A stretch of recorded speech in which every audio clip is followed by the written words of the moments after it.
My name is Maximus Decimus Meridius, commander of the armies of the North, general of the Felix Legions, loyal servant to the true emperor, Marcus Aurelius, father to a murdered son, husband to a murdered wife, and I will have my vengeance in this life or the next. Welcome to Now Playing Podcast's Gladiator movie retrospective series. I will win the crowd. I will give them something they've never seen before. Hosted by Jacob. He'll bring them death, and they will love him for it. Stuart. What was your name before you traded it for a Roman one? You'll never know. And Arnie. I require no games in my honor. Serving the Senate and the people of Rome is honor enough for me. But be warned, this episode will contain detailed plot spoilers and strong language. Are you not entertained? Are you not entertained? We hope you enjoy the show. At my signal, unleash hell.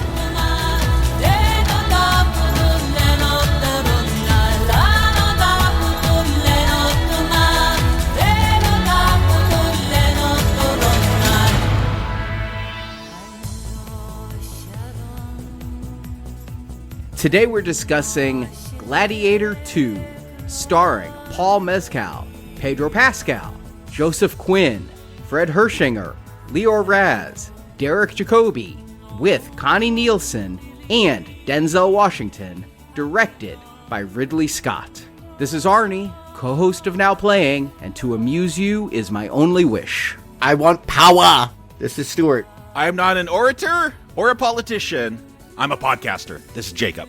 Gladiator, joining the rare group of movies where the sequel is like a half century in between the installments. Not usually a great idea. This could be the new trend. Yeah, not half a century, 25 years, a quarter century. I'm sorry, yes, I misspoke. A mere 25 years since anyone last thought about Russel Crowe in the Coliseum.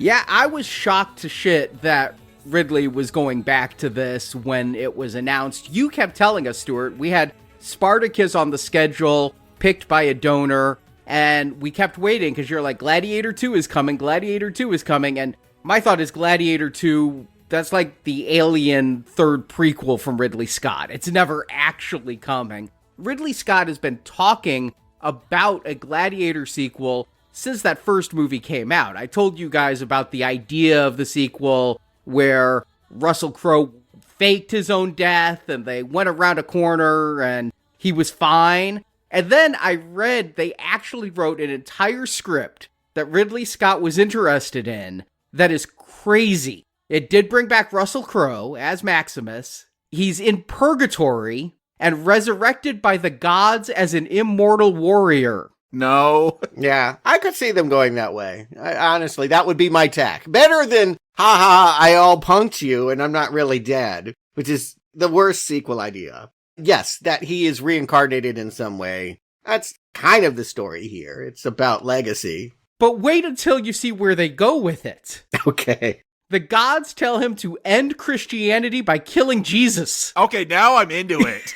That sounds nuts. Yeah, I was about to say, this has become something else entirely. Still not done. He kills his own son and is cursed with immortality, and so we end the movie seeing Maximus fight in World War II and fight in Vietnam. Amazing. Best picture, best director. Give him the Oscars now. Before finding out Maximus now works at the Pentagon. Yes, I want this film. I want this alternate reality. This sounds like just a clip reel of every role Russell Crowe has taken in the last 25 years. But okay, sure, why not? Maybe a song and dance too. Don't forget his 30-odd foot of grunts band. They can have a musical number too. It was a crazy script that I can't believe actually got made, and it didn't happen because Scott was giving it to his friend Steven Spielberg, like, look at this great idea. And Spielberg's like, no. When you say great, what do you mean exactly by that? Because I'm reading this. I get it, right? Part of the holdup is we really don't want to go forward without our star. And there is no good way to go forward or backwards, even a prequel. Like, no, it has to just pick up anew. And the best they can do is by making it legacy. A son is going to take the father's place. Well, I want to point out something. Ridley Scott, part of the holdup might be the man has been busy. I did the math. In the last 10 years, he has made 10 films. He is probably the most prolific director we have right now, and in all kinds of movies. And how old is he? Yeah, he's 86 years old. So the fact that he keeps going, I can't say that I felt any of his current work is as groundbreaking as his early work. He may not be making classics, but he keeps making films. Well, you know, you start out with Alien and Blade Runner, and it's hard to ever top that. Yes. I'd say Gladiator does, and he hasn't made anything as good as Gladiator in the past 24 years. I would actually argue with that. I think The Last Duel is better than that. And, I like The Counselor a lot, so I know I'm in a minority opinion on that. It is in our book. If people want to read about it, they can read our underrated movies book, and you can see why that's an underrated Ridley Scott gem. Yeah, I mean, he's done all kinds of things. Some of them are maybe you could call cash grabs. Gladiator 2 sounds like I need a paycheck, but I just think he's interested, as any 86-year-old man would be, at looking back at his career. I feel like The Last Duel was kind of a sequel to The Duelist, which was his very first movie. He, of course, has done 2 Alien movies to various effect. I think that going back to Gladiator for him is not just, I need the work, but a way of trying to touch back on moments in his life. And yeah, Gladiator certainly was a highlight, one in which he won the Best Picture. The only time one of his movies has won Best Picture. He, of course, famously did not win Best Director. Can he fix that? Yeah, but he has been working on this for at least 7 years. He's been announcing Gladiator 2 as one of his next projects since 2017. I mean, they worked on it a lot in the early 2000s after the first one. What happened was DreamWorks Pictures was sold to Paramount. Paramount owned the rights, and Paramount just wasn't interested in a sequel. But after a decade of owning it, then they went back to Ridley. And it was a matter of finding a story that Ridley clicked with. One of the very early ideas was a prequel sequel that would follow Maximus before his death and follow Lucius after Maximus's death. And they finally came back around to the Lucius idea. And yeah, obviously you can't have Russel Crowe in this. We're going to be discussing Russel Crowe in just a couple of weeks. He was busy filming Craven. Yeah, and if you can't have Russel Crowe, who do you get?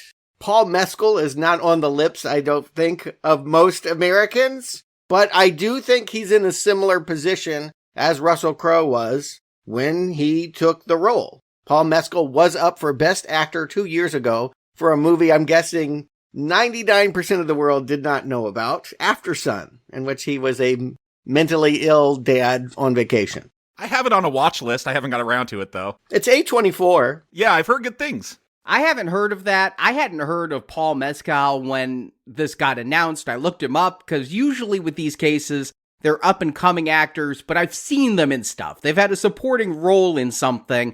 I guess what really impressed Ridley was a West End production of a play that Mescal was working on, and he went shirtless in it, and women went gaga. And what Ridley Scott actually said was, I've launched the careers of Sigourney Weaver and Brad Pitt when they were nobodies. I'll do that for Paul Mescal. Yeah, I think that he had already little dramas. He's on a streaming show where it's very sexy, lots of nudity and what have you, normal people, about Irish young people in love. But he has a jock background. He played European football before he became an actor. So he's kind of got the physicality. He's got a romantic, burgeoning image. And yeah, I think with the Oscar nomination is ready for his big part. And will it be Gladiator 2? Perhaps. But they put in other star power here. When I'm watching the trailers for this, as much as Paul Mescal is the star, Pedro Pascal and Denzel Washington are getting a lot of screen time in the trailers. Two big stars, fan favorites who are going to bring people in. Yeah, I wasn't sure who the Gladiator was going to be in this movie because I saw the trailer like once. Pascal and Washington are the much bigger names. I'm like, are they the Gladiators? Are they Joaquin Phoenix? I wasn't even sure. Yeah. Pascal, it's amazing how big he's gotten beyond my understanding. But I think I already explained, I was in the grocery store. He has an entire magazine dedicated to him that you can just buy. It was there in the magazine rack. But I guess when you have Mandalorian, Last of Us, I know him from Narcos. He got his start on that Netflix show about Escobar, but going to be the lead in Fantastic Four is just, super big right now. I was first introduced to him when I was doing a binge watch of Game of Thrones, and he didn't stand out to me. And then I think the first thing where I paid attention to him was Kingsman 2, and he wasn't great, but he has really become a superstar. And Denzel, this is what they do with Denzel anymore. He doesn't work that often, but when he does, usually they partner him with some up-and-comer, and he's like the mentor to, the apprentice that's the real star. Every now and then he does like a Macbeth, a Fences, but for the most part, I feel like he just kind of does schlocky Hollywood movies, and I guess Equalizer movies, which I haven't seen. He's just having a good time in this. Yeah, he's just announced 2 more Equalizer films, so we'll get to do that retrospective. 2 more? That's like 5 films now? Yeah, once we hit 5, there's no denying it, right? You have to do it. And he did work with Ridley Scott on American Gangster, so this is them coming back together. Yeah, again, I think Ridley Scott is doing that. In all of his recent films, he's bringing back old collaborators and reassessing his old career. And what does it mean to get back into the arena again with people that I know and introducing a new star? You know what? I thought it was possible Russel Crowe might come up for a cameo. I thought we could have at least a shot of him in Elysium. A ghost. Yeah, something. Yeah, supernatural. But he is not participating. I mean, I think they kind of do that, but with old footage. Right. They take some old footage, but it's not his movie. Let's just put it that way. And this movie had a big reputation for being expensive. It's quite a hefty price tag. I've heard everything from 200 to 300 million. I've read 310 million, but Paramount's like, no, we didn't spend a penny over 250 million, which is still a ton of fucking money. For a drama. I mean, I think, you don't even think about it with a superhero project, but for a historical drama to a movie that's 25 years old and not using the star of that movie, yeah, it's a huge risk. And I don't think it's going to make its money back if it costs that much. I recently read the common break even is if you take the budget and do 2.5 times at the box office, because the theaters keep money and things. So you got to make, in this case, we'd be looking at $800 million to break even. And this is not expected to open huge. It's an R-rated film. Unless it's Deadpool and Wolverine, you're not going to have the $100 million opening. This is projected to open at 60. And for reasons that confound me, they're like, yeah, let's open the same weekend as Wicked, which is going to be a box office phenomenon. I mean, I get it. Wicked moved their date here. Yeah, I was about to say, Wicked did that to them. Wicked wanted to get out of the way of Moana too. But I would think Ridley Scott would want to get out of the way of Wicked, but I guess they're going for a Barbieheimer thing here. We'll have our R-rated for men Gladiator film, and we'll have Wicked for the theater kids. Yeah, I would expect Wicked to be the bigger film this weekend, but maybe it will have legs. It will only have legs if indeed it has Oscar buzz. If people are saying this is the best movie of the year, it can keep that momentum. That had that early hype. I will just say I didn't hear too much about this film, other than the people that saw it early said, get ready for the spectacle, and Ridley Scott will not be denied. He is going to get the Best Director statue because, damn it,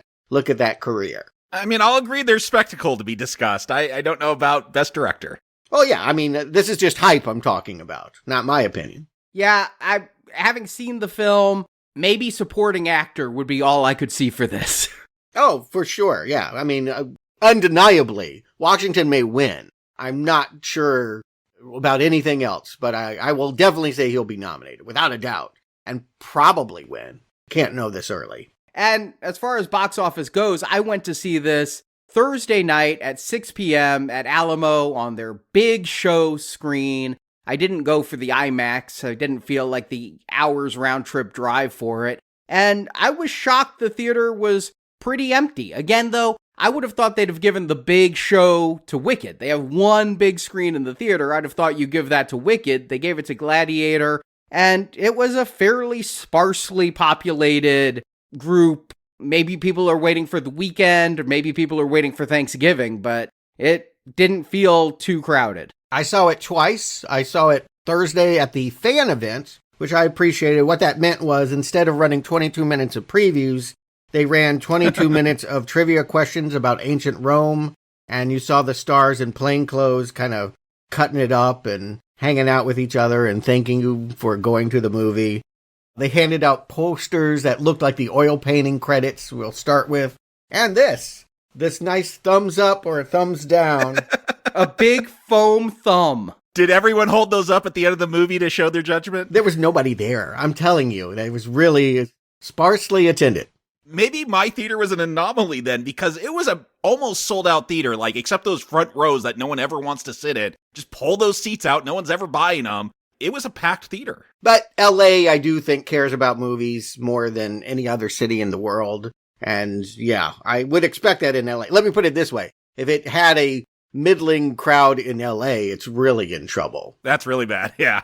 Yeah, I didn't have the cast cutting it up. There was becoming more and more common, there were three of the actors, Pedro Pascal, Paul Mescal, and somebody else who I don't know. I'm thinking maybe Joseph Quinn. He never spoke. But they're like, thanks for coming to the big screen and actually getting out of your house and standing up and coming and supporting a theater instead of just waiting for this to be on streaming in 3 weeks. And I gotta ask you, Arnie, because I would have waited for this to come out in streaming. That first one is fine, but it wasn't a draw to get me out to see this, except I gotta do Now Playing. But you were a huge fan. Like, were you anticipating this, excited for this, hyped for it? No, I can't say that I was. Wow, okay.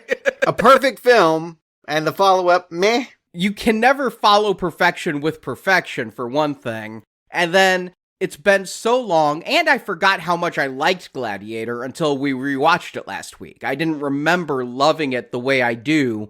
And so, when I rewatched that film, though, it's funny because I started Now Playing based on, franchises and sequels, and now I'm like, some things just should be untouched. Certain things, E.T. does not need to go to the Green Planet in a sequel. Some things should just be left as perfection. I don't want Casablanca 2, and so Gladiator 2, not knowing the star, I was iffy on it. I don't know that I would have gone to theaters to see it, especially since Marjorie, who dragged me to the theaters for Gladiator 1, was also kind of lukewarm on this one. I dragged her to the theater for Gladiator 2. Yeah, times have changed. People's attitude towards the theaters going has changed, and I think you got a whole lot of ambivalence. You have older people that stay home and not a whole lot of youth appeal. I think it's a tough ask, but I will say this. Wanting to see it in the big IMAX format makes sense. I mean, this is going to be Ridley Scott with $300 million.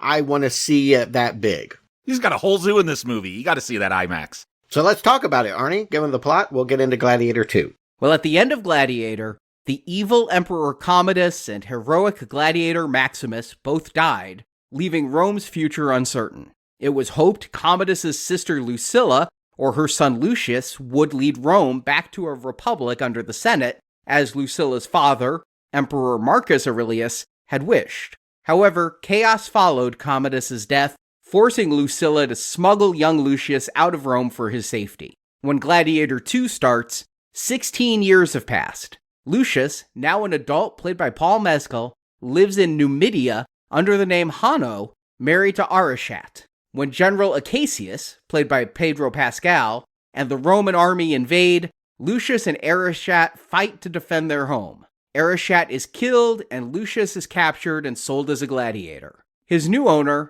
Macrinus, played by Denzel Washington, promises him a chance at revenge on Acacius if he wins in the arena. Meanwhile, Acacius, weary of war, wants to retire, but Rome's unstable emperors, Geta, played by Joseph Quinn, and his twin brother Caracalla, played by Fred Hetchinger, demand Acacius lead a new campaign into Persia and India. Acacius conspires with his wife Lucilla, again played by Connie Nielsen, and several senators to overthrow the emperors. At the Gladiator Games, Lucilla recognizes her son Lucius as one of the gladiators, but he rejects her when she visits him and tries to reconnect. At Lucilla's behest, Acacius tries to free Lucius, but a betrayal leads to Acacius' capture. The emperors condemn Acacius to die in the arena against Lucius. When Acacius kneels in surrender, revealing himself as Lucilla's husband, Lucius spares him and declares him a hero. The emperors retaliate, having Acacius executed, which sparks riots. Macrinus manipulates events, aiding Caracalla in murdering Geta and positioning himself as second in command. Macrinus orchestrates Lucilla's public execution, expecting it to trigger revolt. The night before her execution, Lucilla reveals to Lucius that his father was Maximus. Inspired, Lucius rallies the gladiators and Acacius' loyal troops to reclaim Rome. At the Coliseum, Lucius, wearing Maximus' armor, leads the gladiators against the Praetorian Guard. Chaos ensues as the crowd revolts. Macrinus kills Caracalla and Lucilla, murdering her in front of Lucius. Macrinus kills Caracalla and Lucilla, murdering her in front of Lucius. Macrinus then leads an army outside the city to repel the advancing army of Romans loyal to Acacius. Lucius gives chase. In the final battle, Lucius confronts Macrinus on the battlefield while the two opposing armies watch. After killing him, Lucius unites the opposing armies by revealing his identity as the heir of Marcus Aurelius. Now Rome's presumed new leader, Lucius returns to the Coliseum, mourning his family, as credits roll. As we start, if you were, say, born this century, never saw Gladiator, they're going to give you the TikTok version, right? An oil painting. We're going to just see that first movie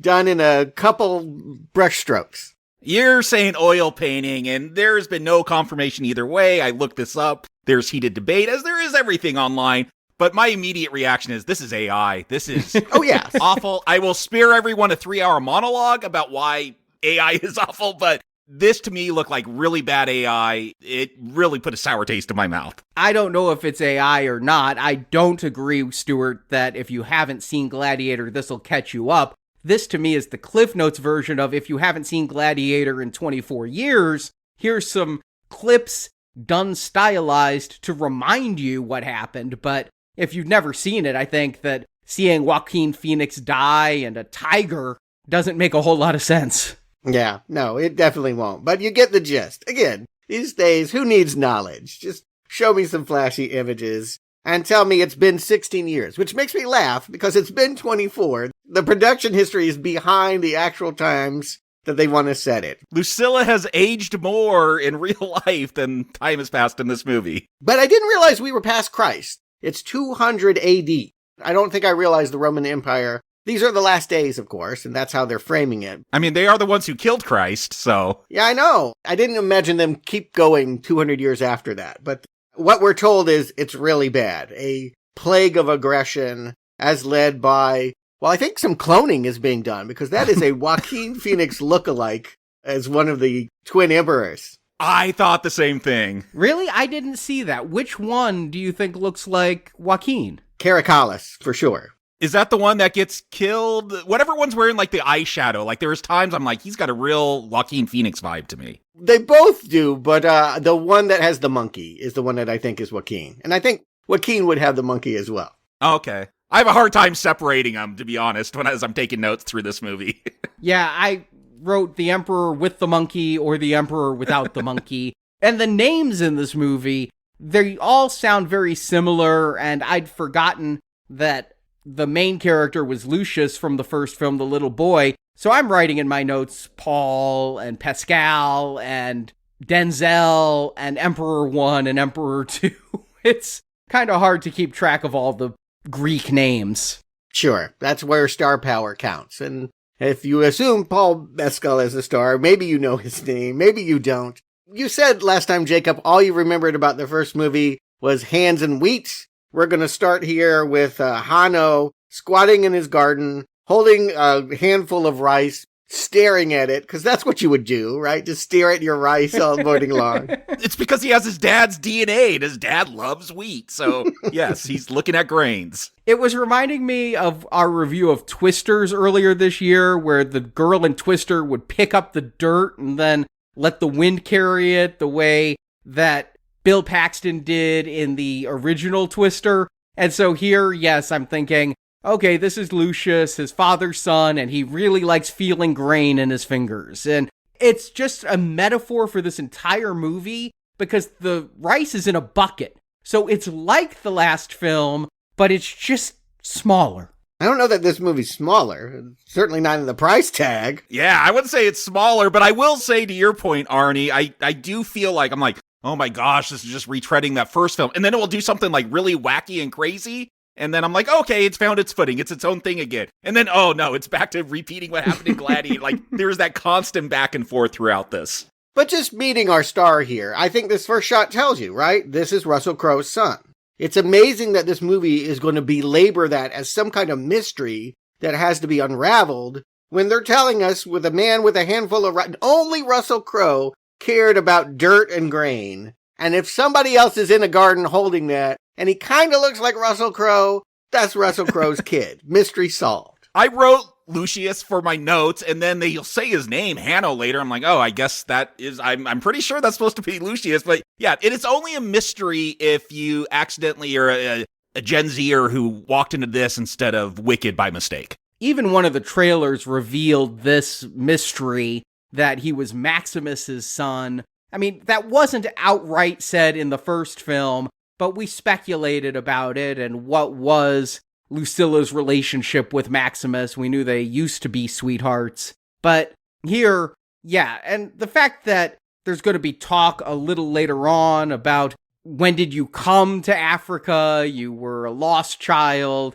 It isn't a mystery. I watched this knowing who this character was going in, but if I hadn't, I don't know that I would have been really shocked. Yeah, I think we are to know that, and I think the shock is supposed to be that he's turned his back on his legacy, that he hates Rome so much that he calls himself Hanno, and we hear him grappling in so many ways with Roman culture, including pantheism. You know, like at the start of this, they blow the horns, they light the cauldrons, war is coming, and everyone else is doing religious practices and praying to their gods, that's plural, and he says something very dismissive. Pray to your God if he is a god. I think he's just a rejecter. He just does not accept Roman pantheism, heritage. The only thing that will bring him back to the fold is when he finds out that Maximus is his dad. That's the only Roman he respects. There is a considerable amount of verbiage given to this whole, like, yeah, he doesn't give sacrifices to the gods. And so I was wondering, like, is this whole film punishment? Because, like, if he would have just sacrificed to those gods, like, would none of this have happened? Like, because I don't know if this ever really comes around. It just feels like a little thing they throw in the beginning here about him not doing these sacrifices, but things go bad for him because he doesn't. I think 86-year-old Ridley Scott is thinking about mortality. And I do think a theme of this movie is death and what happens next. And yes, they have to do the hoary kill the wife plot because, you know, Gladiator, we got to do that again. But I think that it has significance for the filmmaker. Yeah, I agree with you, Jacob. When they're talking about you didn't make a sacrifice for the gods, I'm writing this down thinking, oh, this is going to be a big character arc. There's going to be real discussion of religion in this movie and things. And yeah, I don't think it really goes anywhere. As far as the death of the wife, I love that, you know, we're introduced to Lucius and his wife Arishat here, and they're on a farm, much like Maximus. They got some chickens, they got some rice. They hear a horn, and they armor up. Both Arishat and Lucius are going to put on this armor. Why does Arishat bother? A single arrow is going to penetrate that armor. It's like the most useless armor I've ever seen. Well, it is homemade. You can tell that it's made as, like, thatched together by leaves and stuff like that. You know, they're African. They have what's available to them. They don't have the steel and the other supplies that Rome does. Again, Rome, it's going to be pointed out by Hanno. They come and they take everything and claim it as their own. They adopt other cultures. They're coming for us. We're the last free city. You know, Gladiator started with a very rousing opening battle. I think they match it more or less with this seafaring attack. Yeah, I got excited with this opening battle. Again, going back to 300 Rise of an Empire, where I'm like, they're doing something different. They're on the ocean this time. And so I got excited. They're on boats. And yeah, firing those catapults back and forth. Pretty fun opening for me. I liked the introduction of Pedro Pascal here as the general that's leading them. I expected Pedro Pascal to be an arch villain in this movie, much like Joaquin in the last film, especially given his billing and everything, given that he's going to come and order the death of Lucius's wife, specifically saying fire at her. I figured he would be our bad guy. I like the scope of this. I like that we're seeing these Roman ships come in, but yet I gotta say the CGI here does not feel realistic. It's not 300 surreal, but it's not Gladiator real either. I just feel the fakery going on as we see these boats approach the fortress. I can't get too excited because it doesn't feel real. I wouldn't say I didn't get excited because I did, but I agree. Like, this doesn't feel like the attention to craft that you would expect from Ridley Scott. It just feels like more of a big swords and sandals film with big ships throwing fire at each other. And I don't know, I'm having fun. I agree. It doesn't have that authenticity, but I'm still liking it. Yeah, I think when we get to the Coliseum, we get the authenticity. But whenever they get on water, I think CGI artists are always a little bit in trouble. And you can just tell. It looks majestic. It looks great. It looks computer generated. And that's just different for Ridley Scott, who usually transports us there.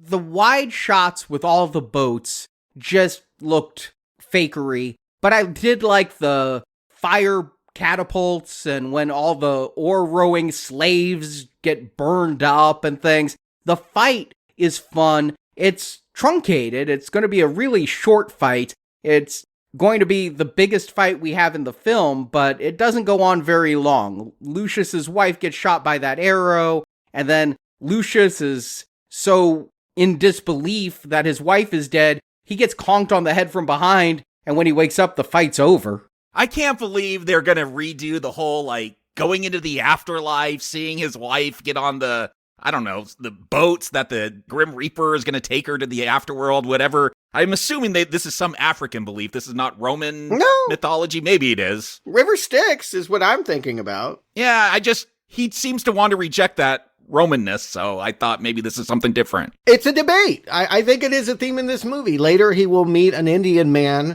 who will say, to me, that vision would mean forgiveness. And he's like, no, to me, that's crossing it over into death.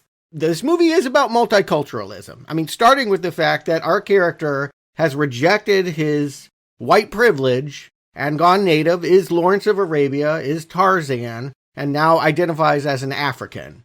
And he is with the people mourning as their dead are thrown in a pit and burned by a Pedro Pascal that you would think would be a villain until you see the way he's playing it. He's so depressed, he does not take any relish in the murders that he's caused. Exactly. I was with Arnie where I was thinking, oh, this is going to be the villain. And then when you see that remorse, when he has to set all these bodies on fire, you're like, okay, he does not want this job. Yeah, exactly. And I want to shout out to Pedro Pascal because his performance here, he doesn't have a lot of dialogue, but his facial expressions, his body language is telling me he's weary. He's not this gloating general. He's saying, I claim this city for the glory of Rome, but you can tell he's going through the motions of this. And that's all in the performance. And I'm immediately intrigued by this character more than I am Lucius. I'm like, wait a second, he's not going to be a big bad guy? What is going on with this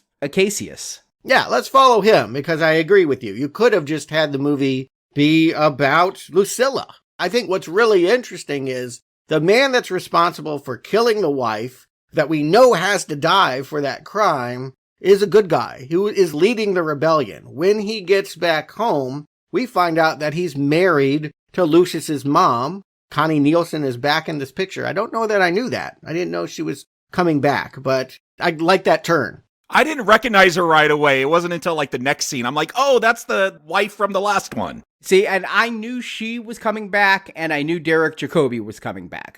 My research of Gladiator 1, I saw they were both in Gladiator 2, but when Acacius goes home and sees his wife, I was stunned. I'm like, oh my God, he's married her? I didn't think she would have remarried necessarily. I wasn't sure. I was like, if Lucius is off in Africa What is she doing here? It was a great hook to bring me into the film. Agreed. I really liked that. That was a really nice turn because I was like, oh, cliche. We know this setup. And then it was, yeah, they will twist the formula so that you are intrigued. Yeah, Stuart, and that's what's keeping me in this film because I'm like, oh, okay, they're retreading opening battle. I guess a Gladiator film, you got to have a big opening battle. But then you introduce, Pascal, is he going to be a co-hero in this? Like, what? Like, I'm more intrigued. I feel like that original Gladiator, like, it's good film, but it's a revenge story. That felt like very straightforward. Like this one, already in the first act, I'm seeing complications, and it's just intriguing me more and making me lean in more.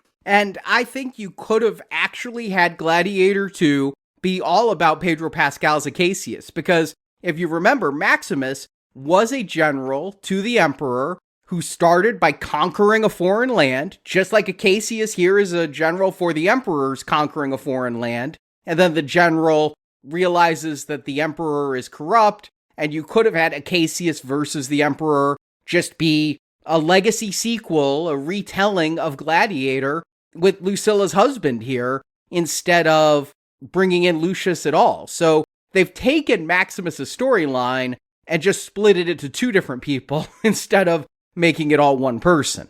And made it more interesting because, again, suddenly you don't know who you're rooting for. And they are creating a coup. I mean, he's got this great plan of all those troops that I used to conquer Africa are waiting just outside of town. And as soon as the Gladiator games are over, we're going to arrest the emperors and I'm going to put my wife on the throne like she should have been way back in the day. And to know that Lucius could undo that plan makes the tension greater, I think. Agreed, but it's funny, though, when Acacius gets back and he's like, oh, I just want to see my wife. I'm like, here we go, back with that original Gladiator script. And the emperors are like, nope, you got to go to Persia. You got to go to India. We're going to keep fighting. I'm like, why are we hitting these beats again? It's this constant back and forth. I'm like, oh, you've changed something. You've made it more complicated and interesting. And then you're just going to repeat things, too. Well, again, I call that a good compromise. You're more or less contractually required in a sequel to do 60% of the same thing you did last time,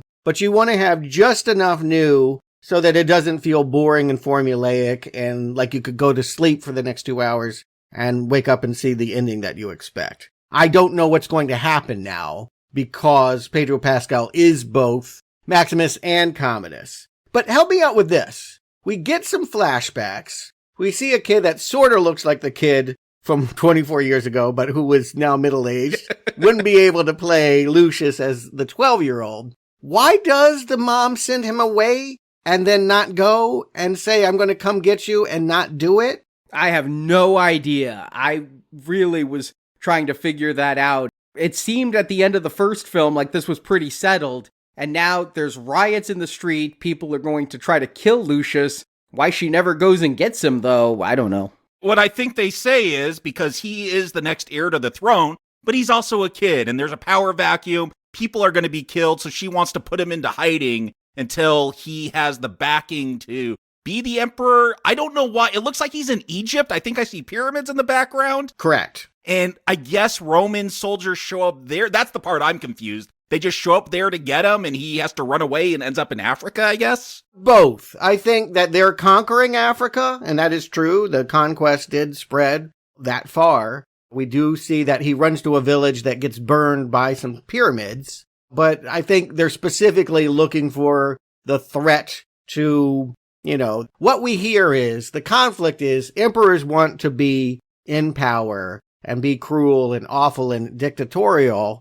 And if it could be restored to the Senate, then that means elected power, people, the common man has more of a voice, democracy. Not unlike Rise of the Empire, that second 300 movie. This is a movie that's trying to make the case we want to see democracy flourish. Because of course we know Rome is going to fall. My 9th grade education at least tells me that much. Yeah, I wish that it was a little more fleshed out why she never went for him. That's going to be a big point between those two characters. It seems like she had to marry Pascal as a way of protecting him. And some lip service is said to that. Like, this was the compromise. Like, I have to stay here and pretend.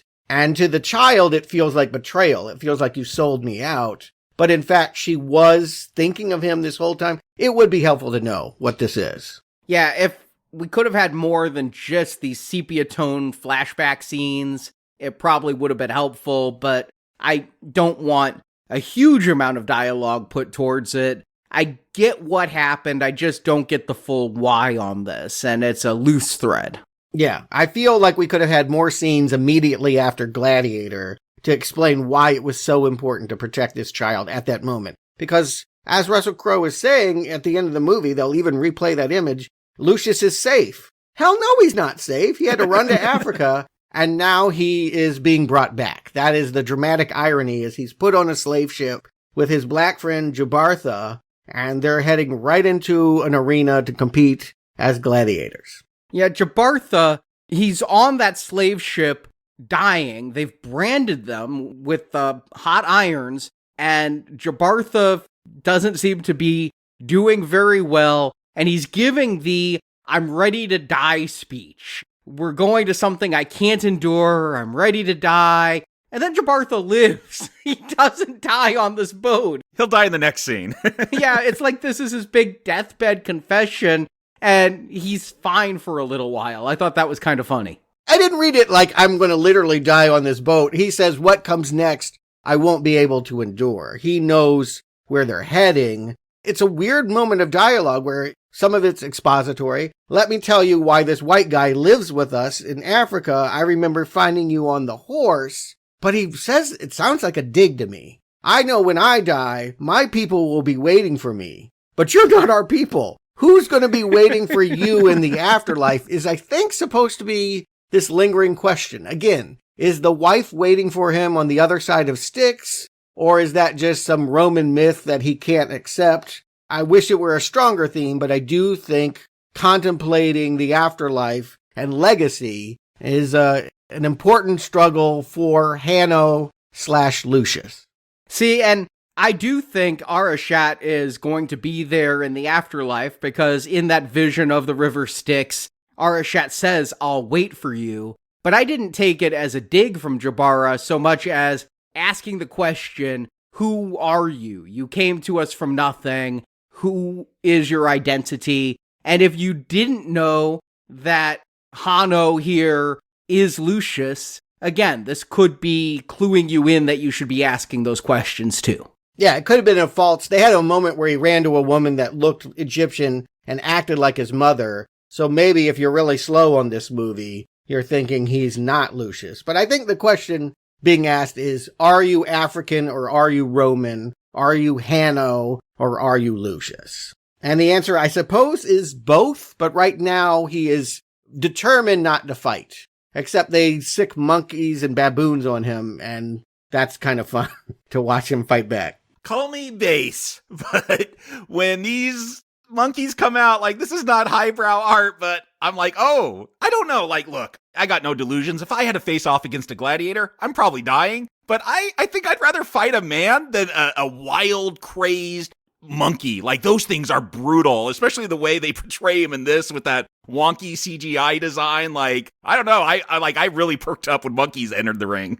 And before we see them, we hear them. I think what's so effective is they're walking into this ring and all we hear is the screeching, and I don't know what's going to come. I think it's a rhino because I saw the preview, and that it's these baboons. It's just like, oh shit. And even more like a bullfight where they stab the bull before the bullfight to piss off the bull. They have archers shooting the baboons to make the baboons even madder against these gladiators. With like blow darts, not arrows. Okay, I saw an arrow go into a baboon, but man, this CGI is rotten. There's no excuse for the CGI on this budget. Those baboons, their mouths are opening too wide. There's no sense of physicality to them. This is the low point of the movie for me. I'd love to see gladiators fight baboons if I believed there were actually baboons in a physical space, but here, this is Jar Jar bad. Are you asking too much of special effects, is what I'm wondering. I mean, you're complaining about the opening looking fake and all that. We can't recreate Roman Empire. Like, they have to manufacture it digitally. I don't know what you want. You really want these people to fight actual baboons? That doesn't feel safe. I mean, I understand that these are not realistic looking baboons, but they feel scary. Right. And if I was facing off a baboon, this is probably what I'd see. It'd be so scary. How many Planet of the Apes movies have we seen? And those looked real. I believed the physicality of the Planet of the Apes films. Andy Serkis, body language, and all of those apes transported me into a world where I believed those apes were actors and I forgot they were CGI. And with these baboons, all I see is bad compositing. I mean, the word bad feels harsh. It is CGI work. It is a movie that is using digital. And maybe that's a disappointment when we know that Ridley Scott at his best hides the seams. And the seams are showing on all kinds of places here. But it doesn't change the fact that Paul Mescal is biting the arm off of a monkey. Yes! When he's choking that thing with the chain and Denzel Washington's like, ooh, this is interesting. I'm like, yeah, I agree, Denzel. That's the selling point. Anyone that will bite a piece off of monkey and spit it at him and screech is someone I want to own. And it's the same baboon that ripped out Jabbertha's throat there. So now Jabbertha is finally dead. But we have Denzel Washington as the new black friend for Lucius now, although it's his owner.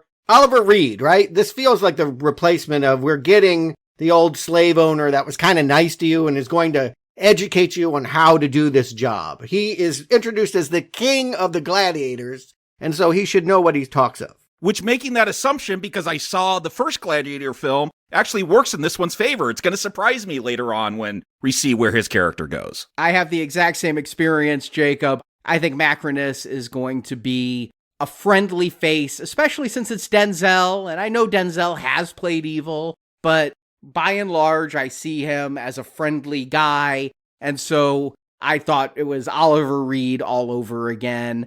And I do like that. I feel there's a couple of moments here where they are referencing Spartacus, which we're reviewing for our patrons this Friday. After Macrinus buys the slaves, they check the teeth like they do in Spartacus. But they don't need to check Lucius's because he bit a monkey. They know his teeth are good. And what does it mean that we're going to get a similar speech? Before it was all about entertainment and you got to win over the crowd. Macrinus, again, this is a sequel, so we got to do 60%. But what does it mean that 24 years later, it's not about entertainment, it's about rage. You got to show the audience how angry you are, and that's what they'll love, which I feel is very true to today. Yeah, I think that's trying to address our times. It's trying to address the times, which we've heard that in the 16 years since, things got worse in Rome, and that people are angrier. Keep in mind, if the arena is meant to subdue the masses, we kill in the arena so that people aren't killing in the streets, then yes, we don't want just some clown out there being entertaining. We want to see rage. They want blood. And Denzel has a lot of great speeches in this, but I do think, yeah, the way that he lays it out for him, rage pours out of you like milk from a horse tit.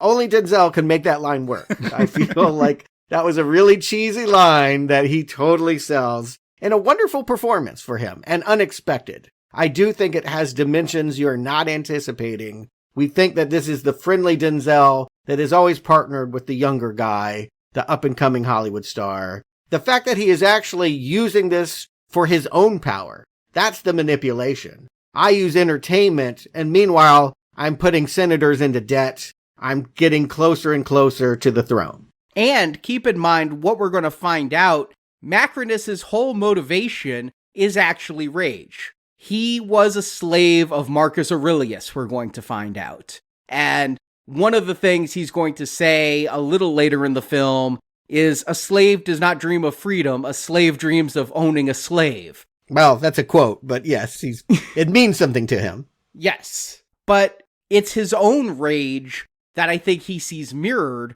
but he hides that rage behind a friendly smile. He smiles at the senators, he smiles at the emperors, and yet he has nothing but hate for those in power because he used to be their servant. Mm-hmm. Yeah, I think it's a really nice, again, I'll just go ahead and say it. The reason to see this movie is Denzel. His character, his performance, everything that he's doing here is absolutely electric.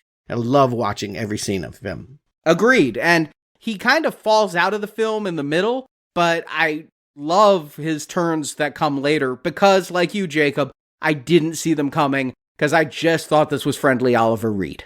Yeah, it's really his movie if you want to watch it that way. The second time I watched the movie, that's how I experienced it. I'm like, I don't care about this Hanno Lucius guy. I want to know what is Denzel doing in the shadows. And when he comes to this party, and it's like all kinds of decadent with eunuchs singing, and they're serving rhino meat and carving off the horn and what have you. Yeah, he is so much fun the way that he sucks up to power, and it's like, oh, I can't even use an abacus. I don't want to be a senator. And meanwhile, yes, he's right here getting a very influential man into debt by betting that his gladiator can't beat Hanno. And this senator's just an idiot. I mean, he deserves everything he gets. This is Thrax, and Macrinus is like, I want to wager 1,000 denarii, and the senator's like, 2,000. Well, it turns out the senator, you can see his face when he loses. He doesn't have 2,000, so why'd he up the wager that way? He's just all show, and he's getting himself really in over his head right from the beginning with Macrinus. Yeah, later Denzel's going to be like, I own your house. Yeah, that's what I love is this seems like a funny little like wager on gladiators, but throughout the film we just see him building and it actually has a point. Like it's all part of Macrinus's plot. It's his movie. Again, you got to keep watching for that. I thought he was the sidekick that would just help our gladiator have his story. And I guess, that's the traditional story being told,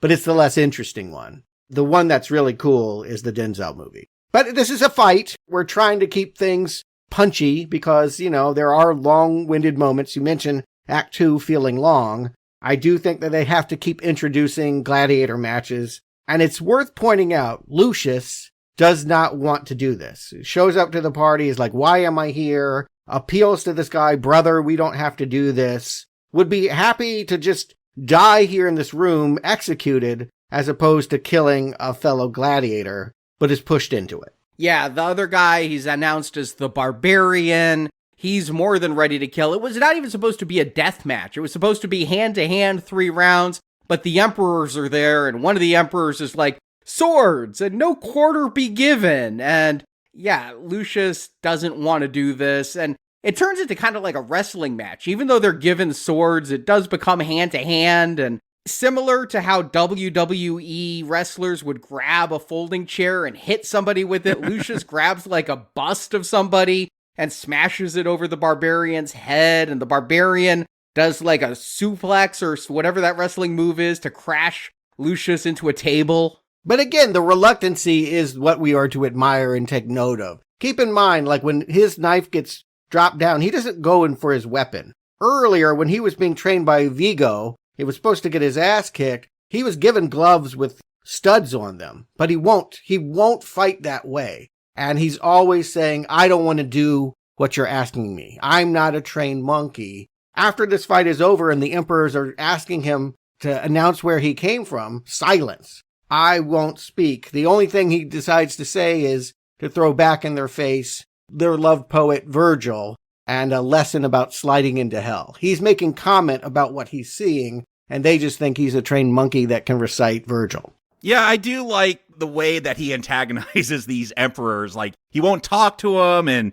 Macrinus is like, oh, he just doesn't speak your language, and so he doesn't understand what you're saying. You can see the emperors are like, why is this guy so defiant? And then, like, he busts out a Virgil poem, out of all things, like, supposedly not knowing the language, but he knows that. I do like the way he keeps antagonizing, showing those emperors, like, I do not want to bow a knee to you. I know the universal language of violence, but yes, I also know this Roman language, and I think it's hypocrisy that your poets say this, and you don't even see that you're sliding into hell. Again, he is so disdainful about everything here, and the only reason why he hangs on is that he has been promised to be delivered the head of Acacius. The man that killed his wife sits in the box watching these Coliseum fights, so I'm going to get my shot if I go into the Coliseum. Exactly like Maximus, a retread story, the way Maximus was told that he may get to meet the emperor and have that sword of freedom if he's good in the arena. Here, Macrinus is saying, I can get you, Acacius. We don't know how, but it's a promise that Lucius is going to believe in enough. And also, he does tell Macrinus, I don't fight for you. And Macrinus is like, that's fine. I'm putting you in an arena. You can fight or you can die. You fight for yourself once you're in there.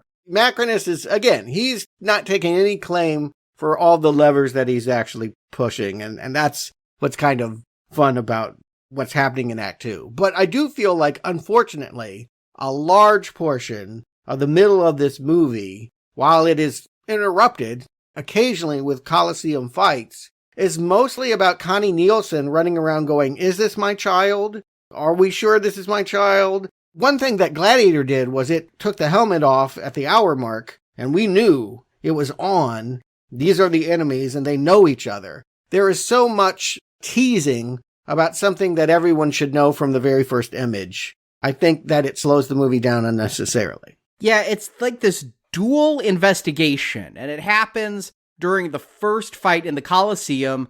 The emperors have their private box where they watch from, and all the key players are there. Acacius is there with his wife Lucilla, and Macrinus is up there too. And during one of the fights, the emperors are going to start trying to remember the Virgil poem that Lucius said, and this clues in both Macrinus and Lucilla that there may be some heritage here worth investigating. And so it's not just Lucilla trying to be like, is this my son? But Macrinus, like, wait a second, this guy might be somebody. And just all the stuff Macrinus overhears, again, really deepens the Denzel plotline, which I find more interesting than the Lucilla bit. Yeah, Denzel is smart. He knows that if a slave is quoting Virgil, he didn't learn. The official story is, we caught a Roman soldier, and before we ate him, he recited that to us. But he knows that this guy, the white guy that appeared out of the desert,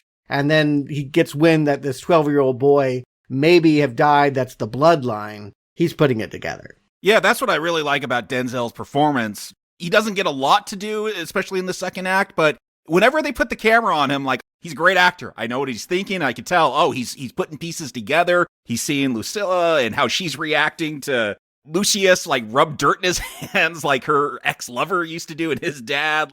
I like watching him put this all together. Yeah, and it's called Gladiator, so let's talk about the matches. This is match number 2, coming, about 50 minutes into the movie. We get rhinos, not monkeys anymore. Great, I want it.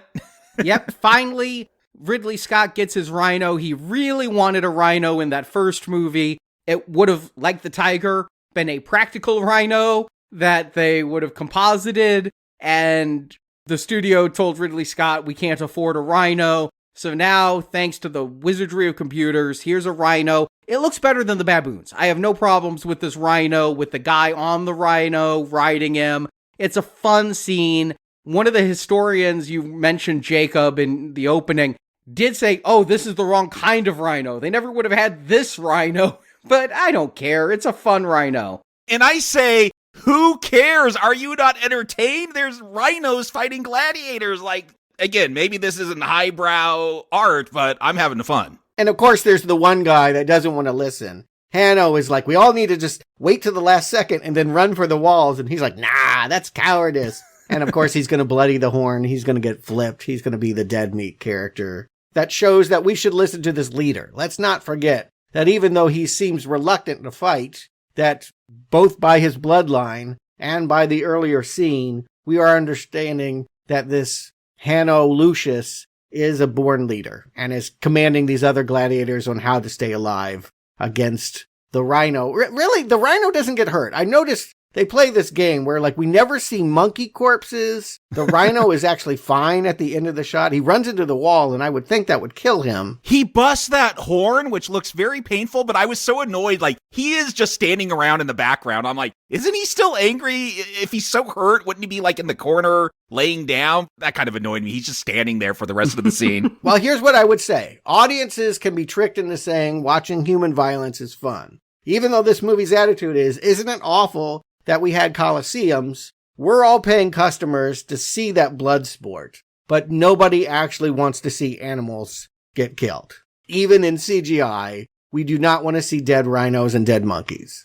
Oh, I was so worried because after one of the scenes with Lucilla and Acacius, they cut to a shot of their dogs. And I'm like, oh no, you're telling us they have 2 dogs. Those dogs are going to die.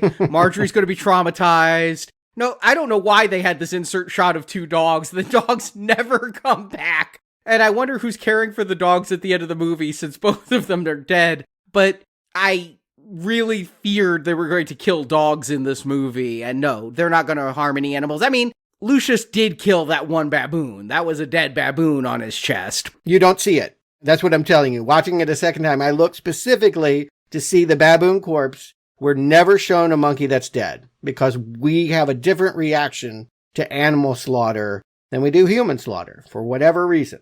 Judge us if you want. But yes, because Lucilla, I love this. Some people, they go with Winnie the Pooh, Goodnight Moon. I decorate my child's room in nice pastel colors. No, she wrote about hell on the walls of her child's bedroom. She goes back and confirms, yep, that poem, this must be my kid if he knows that poem, because I read it to him every night before he went to bed. The Slippery Slope into the Gates of Hell by Virgil. She's definitely onto it. She's going to Pedro Pascal, and she's saying, we have to delay this coup until we rescue my son. And this is going to be a plot that Denzel is going to get in the middle of. Which, again, these developments, whenever they go off the path of retreading that first one, oh, okay, there's going to be this coup, but now we can't have the coup because the son's involved.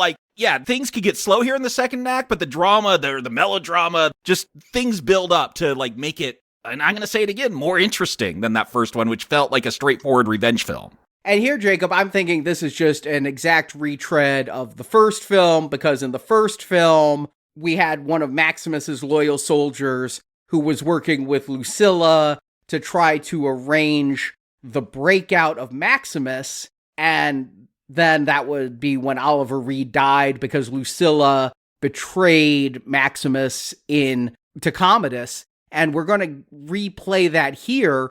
But here's where I start to think Macrinus may not be completely on the level, because we've seen him gambling with that senator, but we also get this scene where he gets a guy drunk and starts talking about Lucilla's son who's presumed dead and who the father of that son is, because Lucilla, it was an arranged marriage to a guy who doesn't like women, and a strange dropped line is Macrinus doesn't like women either. That never goes anywhere, but an interesting character choice. I think that just shows the way he likes to play up to people. He's obviously talking to a homosexual that's gossiping to him. So I'm homosexual in this scene, that just shows the viperness of how elusive his identity is. I am whatever you want to be. He says to the emperors, I only live to entertain. Beware of people that say that because they have their own plots. Here's my question. We know from the opening scene, if not before we walk into the theater, that Maximus is the father of our lead. When does he know? I don't think he ever has the light bulb until Mama slips in the middle of the night and says, I know you hate me, but at least love your father, Maximus. Yeah, I think we got a shot earlier where the gladiators are held. There's a name of, champions, and Maximus' name has been carved off of there or etched out, and he keeps looking at that. Yeah, replaced by Commodus, by the way. And when Lucilla tells Lucius, your father was Maximus, they bring in some strands of the old Zimmer score, and that really rouses me. It brings back some of the great feelings of that first film.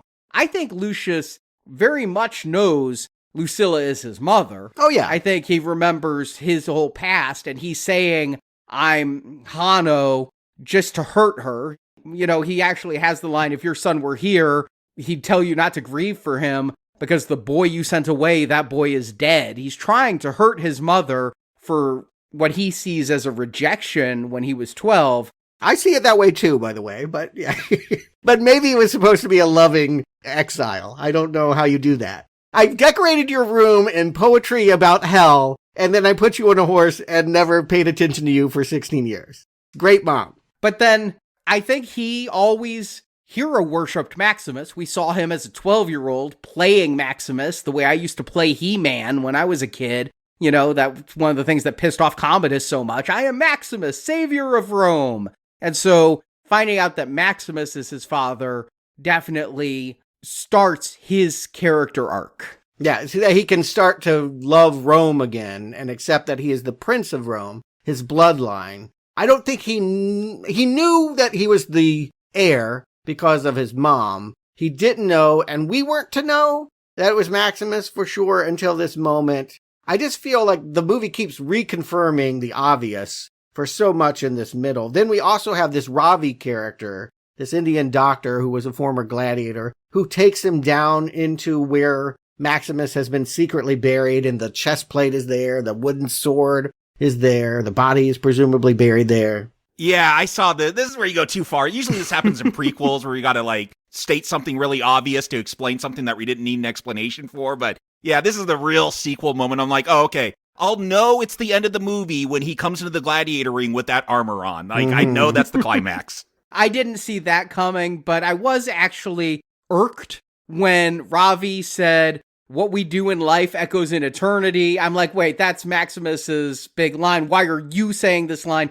Okay, it's actually etched on his tomb. So that's how Ravi knows it. Okay, I'll give you that now. But, you know, later on, Lucius is going to say, "I will not be your instrument in this life or the next." And I'm like, how do you know the "in this life" or the next line? That's not etched somewhere. Stop this. This is like the "I got a bad feeling about this" from Star Wars. And it's just a thing of legacy sequels that they just echo dialogue from the first movies for no reason other than to make you go, hey, do you remember this? It's an open question when you're going back to a 2, particularly one with so much time between it.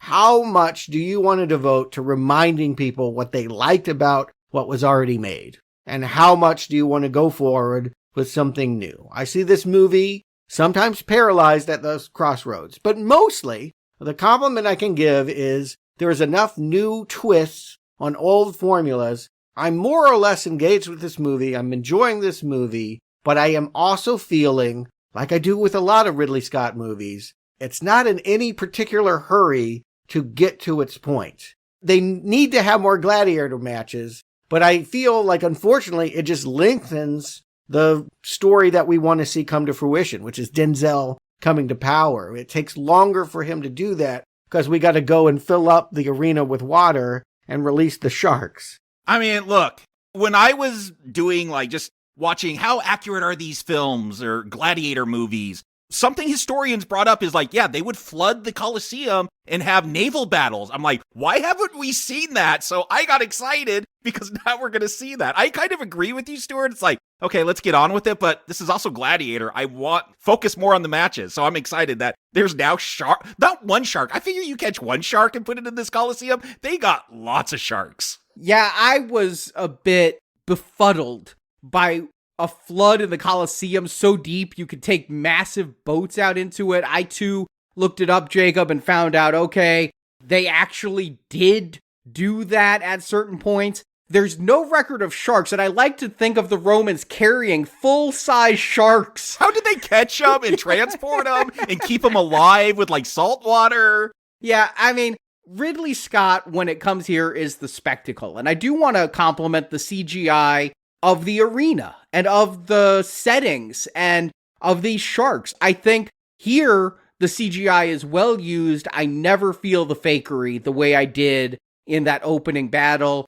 I mean, here we're going to get a ship in a Coliseum with its sail ablaze, and it just all looks epic. And this is, yeah, part of the reason I'm here, even if the logistics of getting sharks in a Coliseum is ridiculous. Yeah, part of the reason why we had that fan event trivia was so that they could do the true or false, and they wanted you to know this really, really happened. Probably not with like an island with palm trees and all. No. Some of this art direction feels fanciful, but who cares? Again, I want a little bit more fun in this movie. This movie is a little bit slow, and it doesn't have the big picture sort of pacing to keep you invested. So yes, when we have these gladiator moments, they're much needed. If we didn't have them, we just have more scenes about people going, is he Lucius? Could he be Lucius? Will he be Maximus? I mean, that point is belabored. So yes, give us a naval battle and give Hanno, Lucius, whatever we're calling him, Maximus Jr., an opportunity to shoot an arrow at Pedro Pascal. He misses because somebody bumps him, not because he's a bad shot, of course, but yeah, he comes really close to getting his wish of why he's in the Gladiator arena. And the arrow hits right next to one of those crazy twin emperors, so they, of course, think you're trying to assassinate the emperor, because why would anybody hate our hero, Acacius? And yeah, it's a fun fight all around, but all of these Gladiator matches are a little more chaotic than the last one. I have a little trouble keeping track of who is where and what they're doing, but I was reminded of 300 Rise of an Empire. Yep. When he sideswipes the boat and then rams the boat. I'm like, these are the exact tactics we saw. Those Romans are making weak middle of their ships like the Persians did. And I'm reminded of Spartacus, too, when there's a question. Vigo, the slave master, is going around, who shot the arrow? And everyone is, I shot it, I am Spartacus. Be glad it wasn't me or the arrow would have found you, is what Lucius says when he's confronted. And we know the truth, but yeah, it's satisfying to know that he's getting closer to killing the man we don't want him to. I think, right? We all like Pedro Pascal. We all know that his coup has got to happen. It would be a terrible thing if Lucius had actually killed him. Correct, and that's what's given me a lot of tension in this film, is like, I don't want that character to die, but they're going to face off at some point. How is this going to get resolved? I'm really interested. And I thought this movie might end up with a team-up between those two characters. Maybe Lucilla would be the link that brings them together, and Lucius would get over the death of his wife in combat, and that this would happen. I really did think that they would team up. There's two emperors, so why not have two gladiator heroes? Yeah, I think that is a nice misdirect, because that is the logical conclusion. Pedro Pascal is bigger than Paul Mescal. You don't kill him in the middle of the movie. You have him be his friend, and yeah, all of this happens very, very fast. All of a sudden, a handmaiden has been whispering to the Senator Thrakes, and he has to tell Denzel, because he's so in debt, all the secrets he knows, and all of a sudden Lucilla and Acacius are in trouble. The emperors actually want to crucify them, but one is smarter than the other. I feel like the one that's played by the Quiet Place 3 guy is a little bit more patient. He knows that they need to make that death public, while the guy that I know from the first season of White Lotus, the one with the monkey, he's the one that wants to string up their innards on the gates. Yeah, just say the monkey. I was waiting for that. Yeah, the one with the monkey, they're later going to say he has like syphilis that spread to his brain or something like that. I think that's why he's not as smart. Yes, he's got venereal disease, which is a thing. That is a theory about why Rome fell. Oh, I didn't know that was a theory why Rome fell, but I did know syphilis can go to your brain and make you crazy before it kills you. Yeah, the thought is that part of why Rome fell was because they were all inbred, fucking each other, had diseases, and you just had crazy, crazy people like Nero and Caligula that ruined everything. And I love the line that Caracalla is like, I want to crucify them. And Gita is like, no, that's only for lowly Christians. Like, we don't need to do that for someone as beloved as this hero. And while Act 2 has been kind of slow and punctuated with those gladiator matches, we have followed Acacius quite a bit, meeting with the Senate, talking about his troops that have just arrived at the port and that they can come and overthrow the emperors. I mean, he said to his wife early on, if I'm to wage another campaign, it has to be against the emperors. And so we've had a lot of Pedro Pascal in here. We haven't talked about him a lot, but really I feel like Act 2 is setting him up to be so sympathetic. I never feel a whole lot for Lucilla. She is kind of the tormented wife, worried for her husband, tormented mom, worried for her son. Connie Nielsen just doesn't spur emotion in me with her performance, but I am liking Acacius, and I feel like the mistake is Lucilla's. Acacius is like, hey, in a few days, my troops are going to be here. We'll get Lucius then. Everything will be fine. And Lucilla's like, I'll give my life for Rome, but not my son's. We can't wait a few days. You have to go out tonight and rescue him. And yeah, Macrinus sold them out to the emperors, and I do like the shot of the Praetorian Guard. They just fire in unison, and everybody standing around Acacius falls in unison. I thought that was well choreographed before Acacius is taken to the emperors. How did they know which hooded person was him? That's all I want to know. Like, I guess it's like Mando. Like, we know that he's the one under that helmet. Anyway, yes, the enemy of the people is going to be killed in the arena because that is the only way they'll accept that execution. It's a risky move for the emperors to take the most popular guy. The guy that they used to have give speeches while they came out and took the credit. Now they are going to have him fight, 4 Praetorians.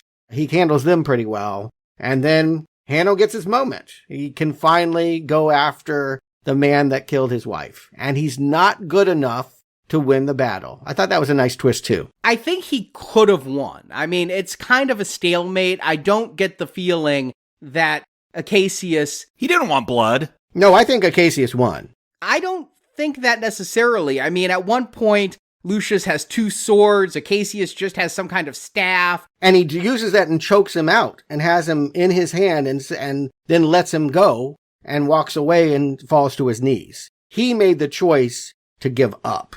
I'm going to say I think Acacius would have won this because, sadly, Mescal, playing Lucius, he's no Russel Crowe. Like, he is not winning me over the way Russel Crowe won me over in that original Gladiator, where I'm like, oh, this is a fun guy to watch. You'd have an interesting career after that. But I thought he was a great lead for that film. Mescal, this is a different film, too, but he's no Russel Crowe. No, he is not. I think Pedro Pascal is a Russel Crowe, though. I really am liking him in this film. And so, yes, when I see him fall to his knees in surrender, and then Lucius finally getting the chance to avenge his wife doesn't, he refuses to kill Acacius, I'm like, all right, we've got our 2 characters together now. We're going to have that happen. And then the emperors have the Praetorians just shoot Pascal with arrows, and I'm like, no, you've taken away a great actor and a great character here. I was truly sad at Acacius's death. But I think it's the right move. I think it's the right thing to be shocked, to be off balance, to think, oh, I know how this is going to go, and then be like, damn. I definitely am. That's my biggest compliment for this movie, is the way it subverts my expectations. It's like it's doing the first film until it's not. And every time it zags instead of zigs, I'm happy. And one thing this film made me want to do, because like you, Stuart, I have about a 9th grade education about history of Rome, but because I'm put into this huge Coliseum with this massive crowd, like when you see them turning and you see these emperors get scared that they're losing the people and riots are breaking out, like I'm like, I kind of want to look into like the fall of Rome, because this whole political situation where even the emperors are scared now because the people are like, no, you killed this hero. Lucius will call it out. Like, is this how Rome treats its heroes? Is this turn too fast? This is what I feel like. You guys are putting it on the performance, and I agree that Hanno, I don't even know what to call him. I guess he's Lucius at this point, because at this point he is celebrating his Roman identity and now is indignant that they killed a Roman general for entertainment. But it feels really fast because a few seconds ago, he was going to chop this guy's head off for killing his wife and for being a Roman invader. I guess it was the fact that Pedro Pascal said that thing about your dad was Maximus, which he already knew, but it, really sank in that moment? Yeah, all the family reveals. It's weird because I already know they're coming. Like you all said, rewatched that other one just recently. And so we know where this is going. So at times it feels like it's belaboring the fact, but it also, from the characters' perspectives, it feels like things are resolved very quickly. Like everyone understands the family relationships very quick. This movie is incredibly slow until it's too fast. Yes.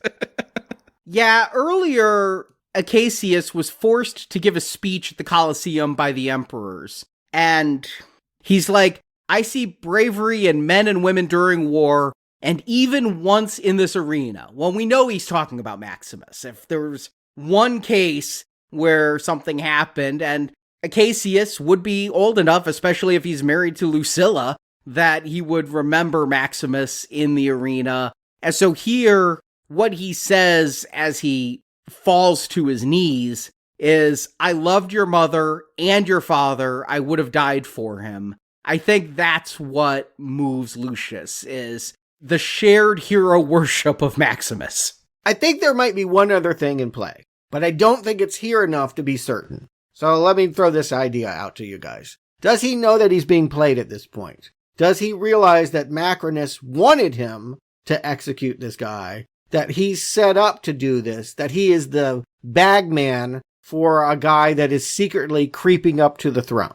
I don't think so. I never saw that. He seemed ignorant of that plot till the end. Right afterwards, they have a scene together where Macrinus is like, why didn't you do what I told you to do? And he's like, because I'm a gladiator and I have my own will. And basically, I took that to mean like, I told you I'm not your vessel. I'm never going to do what you want me to. Sure, he wants to be a free man, but does that mean he knows what Macrinus is up to? I know I didn't.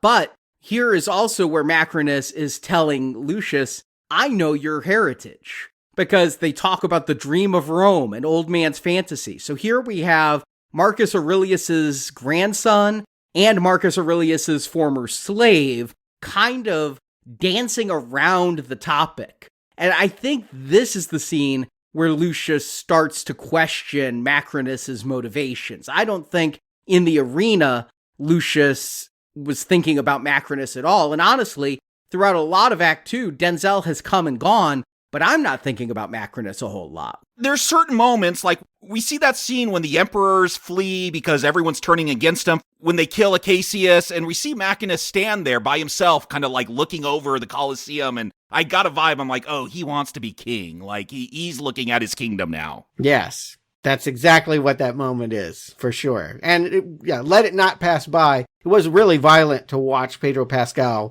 filled with so many arrows. I can see why the crowd is upset. It was just, you never want to see your heroes go out like that. It's almost comedic how many arrows there were. It was almost a Monty Python pincushion type of death for Pedro Pascal in that moment. But this is definitely where I start to really pay attention to Denzel, where it becomes his movie. The reason why you don't miss Pedro Pascal in the second half of the movie is because Denzel Washington is in full form here. He's got this great speech here, just even this, like, the Coliseum is the greatest temple ever built because this is what people believe in. Man, he's so good in this. He is, and I'll agree with you. I was sad when Pedro Pascal went out of the film until I get to see Denzel in his full glory own the rest of this movie. I'm completely in awe of the character turns and the way he just steps to the forefront and becomes the star. This is now his movie for the rest of it, and it's the best part of the film. Yeah, we're going to see that he basically is going to play the emperors against one another. They're looking out the window at the angry mob. I think it's perceived that Guido was the one that gave the signal to fire the arrows. He said the gods have spoken, meaning him. He's the one that made them so mad. So Denzel's really able to convince the other one and the monkey to just finish the job. The other one's not in his right mind. He's easier to control. Well, also, it's like Stuart said, we're not going to hurt an animal in this movie. Caracalla is like, what will they do to me? And Macrinus is, what will they do to Dondus, your monkey? He knew how to play him. Again, Denzel is whoever he wants to be. Him playing hide and seek with a monkey, you can tell he hates it. When he has to go back into the Senate and be like, all hail Dondus, that delivery is hilarious. He's doing the role. He's like, this is what I got to do, man. I stay on top. I come up on top. He even will whisper, yeah, when they come for this emperor, I'll be the one holding up the head of him and taking the throne. I will always come out on top because you don't look at the person behind the throne. That's the one to watch. The one that claims he's only wants to entertain, but what he's entertaining is his own ambitions. I do like the moment where Gita looks to Macrinus and is like, can I have some help? Caracalla is trying to kill me. And Macrinus just slits Gita's throat right there. But the Senate can tell, especially with First Consul Dondus, yes, that they are in bad hands with Caracalla. Immediately, Macrinus is like, I want command of all the Praetorians, and I want to do this and that. And I mean, when he pulls out that head, you know he's in charge. Yeah. Unanimously, all of the senators are like, yep, you do what you need to do. And it might sound crazy that they have to obey to a monkey, but I don't know. Like, Weird people get into power. That's all I'm going to say. I can see how you get to these ends. And I can definitely see that, again, Denzel is plotting for this to fall. He knows Rome will fall. He knows the emperors are doomed. That's not the problem. He's got their severed head in his bag, and he believes that he can emerge from the rubble. And kind of, again, just is enjoying the fact that his enslavers, this is his revenge. And then Lucilla was tied up and forced to watch her husband's death, and she's going to be the next to die, and Macrinus is, of course, turning the people against Caracalla, saying, oh, you gotta make it public, knowing that's just gonna cause a riot. And I feel like, if anything, Lucius is the one kind of falling by the wayside here, because Denzel has come to such prominence. You barely notice that Lucius gets handed that wooden sword of Maximus, and is now like killing the slave trainer Vigo and doing kind of Spartacus things. Like he will be coming to Mom's rescue almost as we reach the climax. Yeah, this is kind of a confusing series of events for me, trying to talk it out here. But yeah, we get a repeat of the gladiators rebelling. We had that scene in the other film. They're going to do that here, but keep their rebellion secret so they could pop out during this end gladiator fight. Like, I'm like, don't people know about this? But I guess it was all kept secret. I think it was only a matter of minutes. I think that was just backstage a few minutes. Okay. It seemed like it was nighttime at one point and daytime in the next.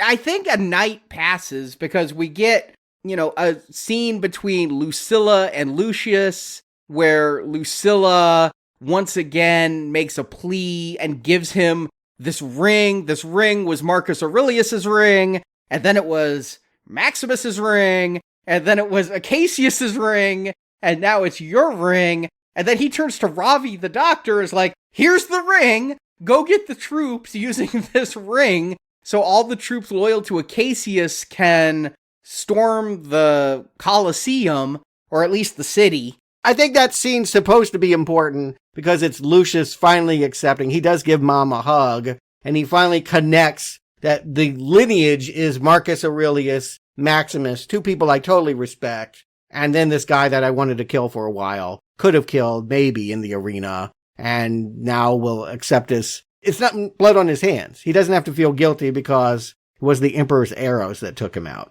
But yes, he's fully accepted all of these men and is going to continue it. He is now the Prince of Rome, is the tag I hear. And then, because Ravi is leaving, that's when Lucius gets the keys to let all the gladiators out so that they can stab the trainer. And yeah, that's when Lucius gives the big speech of, we can fight for our freedom and prepare this gladiator army for the next morning. You could say, and I kind of get it, he doesn't have the energy of Russel Crowe. He's playing it differently in part because he's been so reluctant. He's just a little bit less willing. But I also just think that, these scenes aren't as interesting. He's minimized not because Paul Mescal is giving a substandard performance, but because we found out that Gladiator 2 is about Denzel. I think that it just means that all of this stuff feels perfunctory and time-wasting until we can get back to Denzel taking a needle and sticking it in the Emperor's ear. That is harsh and fast, and I'm like, I don't fully understand why he didn't just kill both emperors together. He had to be elected. Remember, they had that vote. Okay. Does he kill Dondus then? Because Dondus is first counselor. He should get the throne. You never see animal murder, but yes, I do believe that Dondus is also maybe poison banana. How would you do it? I don't know. Put him in that room with the other baboons. I think that's all it has to be. I mean, we get a shot. I thought we were going to get more tigers because we do see a tiger in a cage. I guess that was just a wink about the first film, but yeah, maybe throw him to the tiger. Yeah, that was him getting his Maximus on and trying to save Mom. He gets to the floats, but of course, Denzel is faster with the bow and arrow. Why does Denzel kill Lucilla? That was the one choice that I'm like, this is just there to make the character more hateable. Well, the bloodline, she would have sat on the throne. It goes almost understated, the fact that she was next in line after the emperors. But she wasn't, because she would have sat in the throne after Commodus was killed, and that didn't happen. But this is what I'm telling you, that there's a scene where she's with the senators. You talk about Derek Jacobi being in this movie, barely, but 85-year-old Derek Jacobi, Senator Gracchus, her man, he's like, you're rightfully going to be put on the throne now. So that was the plan when those two were going to be arrested. I think it was competition. I think that's why, Arnie. But it doesn't get sold well enough. I agree. It's mostly here so that, yes, it can make our hero look extra mad and go, no, and then ride on the horse to go have the big battle at the gates of Rome. Yeah, because he failed to avenge his wife, and so his motivation of revenge was gone, and we need something better than for the glory of Rome. You have to have a personal motivation, so basically they fridge Lucilla and make Macrinus do that act just, yes, so that we can have Lucius fighting to avenge his mother as well as for the glory of Rome. It feels redundant, or maybe it feels bookending, that it started with a woman with an arrow in her chest, ends with a woman with an arrow in his chest. But what does it mean about women in this Gladiator series, that that's the role you get to play? You can die in this scene, or you can die at the end. Which would you like? I mean, that's a very traditional thing that has happened in Hollywood, so. Yeah, I get it. Anyway, I don't know what the right ending is, but it does feel like they're cleaning house. Derek Jacobi also gets his throat slashed here, and I think if there is a Gladiator 3, no character is left from Gladiator 1 to be a part of it. No, they brought back two of them and killed them both, and some of Gladiator 2 people could come back. Does Thrax get killed too? I couldn't keep track of that. He just looked upset. The last I noticed him, he was sitting in the Senate, and when they promoted the monkey and then Denzel, he had a look of, oh shit. And I didn't see him again. But I bet you it's a deleted scene we'll get on a disc in about, 5 weeks? Ridley did say he's not going to do an extended cut of this film. He likes to do those. He said he cut filming stuff so there wouldn't be stuff to put on later. Okay. In that original script, then. Maybe the monkey comes and kills him. That would have been satisfying. I don't know. I want more monkey violence, I think, is what I'm really saying. Meanwhile, during the riot and Lucilla's execution, we've had the head of the Praetorian Guard go to Macrinus and be like, oh, these troops are approaching. There's 5,000 of them. There's 6,000 of us. We can flank them.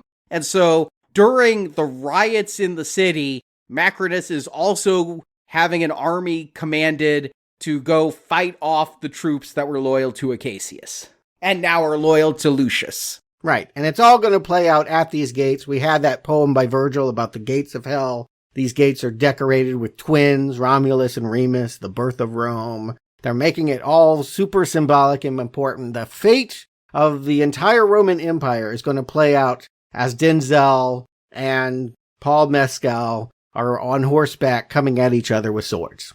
Did Denzel really have a shot? I mean, I gotta say, he is looking rather old in this movie. I really love him as the villain. But if it's going to come down to like who's going to choke who out in the river, I'm betting on the young guy, the guy 30 years younger and buffer. I agree. It's not a fair fight at all. But I did laugh because Macrinus gets Lucius down under the water. And of course, we've had several dream sequences of Lucius coming up from underwater and seeing his wife on the river Styx. And we get another one here. But Macrinus is stabbing again and again and again with the sword. And we get this close-up shot. It's always hitting the armor. And I'm like, why didn't his wife have this kind of armor?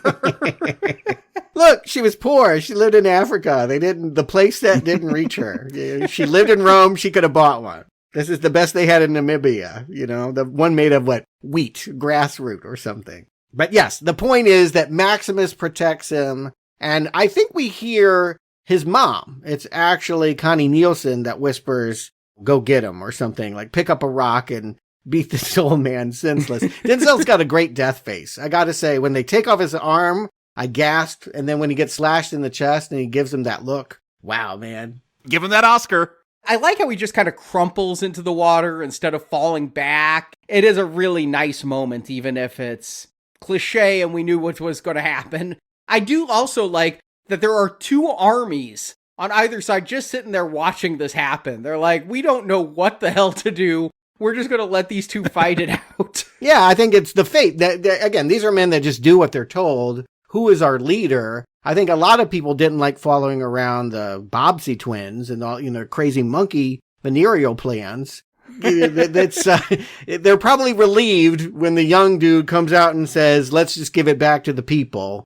Is he the Prince of Rome now? Is he going to sit on the throne? Yeah, I think so. But then again, I thought that exact thing at the end of the last movie, too. Right. He goes into the Coliseum. All we can know for sure is the games are canceled, and he is thinking about Mom, looking at the cart where she was executed, and Dad as he goes to pick up the goddamn sand again, because that's a thing. Yeah, and we're going to end with Russell's hand going through that effing wheat. You know what? I'm going to say I need to do a frame by frame. I don't think that was Russell's hand. I think that was a new shot. I don't think Russell had, like, the wristlet that was being worn here. Maybe this was Paul Mescal's hand going through the wheat, but I think that was a new hand. All I gotta say is if you go back to Maximus, you know who's really pissed is Maximus's real wife. What do you mean you had a child with another woman and he gets to sit on the throne? What about our child that got burned up? And they had the children at the same time. As much as Maximus loved that wife and child and went to fight for that wife and child, he cheated on that wife when the wife was pregnant. Lucilla's dead now. Like, there's going to be some drama in Roman heaven when she finds Maximus and his other wife. Elysium just slid into the gates of hell. I agree. It's going to be hot. I do want that sequel. Russell Crowe can be in it, where he is henpecked by two women about what he has done. Well, if I'm prognosticating, I'm going to say based on the cost of this thing in the box office, there won't be a third film. But Ridley Scott's already said he's go on part 3. And he has an idea to continue Lucius's story now that he's emperor. And he's like, Gladiator 2 is The Godfather Part 2. And now that we have him in control, what does that mean? So I guess that means Ridley Scott wants to make The Godfather 3. Yeah, okay. All right. But I guess his next film is a Bee Gees biopic, so we're going to have to wait a little bit. Yeah, it'll come out next week. I'm telling you, this guy is working. So Jacob, Stewart, do you recommend Gladiator 2? Jacob. I was told that this Gladiator was about rage, and I feel a little bit. If those opening credits were AI, I felt some of that rage. But I go back to that first Gladiator film. Am I entertained? Yes, I am. And again, maybe I'm not proud of how I'm entertained with monkeys and rhinos and sharks in a Coliseum, but I don't know. I feel like Scott, that's what he does. Like, bring big images to the screen. Maybe they don't always make sense, but you're going to see some big stuff. And again, these shots of the Coliseum and Rome, just those sprawling cities, are fantastic again. And yeah, Arnie, maybe those monkeys aren't the most realistic looking, but they're selling me an emotion. And I feel a lot of emotions in this film. Like, all the intrigue and backstabbing, and yeah, there's a lot of repeats. Stuart, you're saying 60%? Yeah, that probably sounds about right, but I feel like it hurts the film at times, but it also helps it because there are those misdirects where I'm not expecting things. I think I know where this movie's going, and it doesn't go there. You know, when I watch a movie, I usually have like 2 rating scales. There is that objective scale, like how is this with acting and just all the technical stuff and the storytelling. And then there's always an emotional one, because sometimes, like, we all like bad movies. We know technically they are bad, objectively, but emotionally, we find fun in them. Like, I just watched Megalopolis, another movie about Rome recently.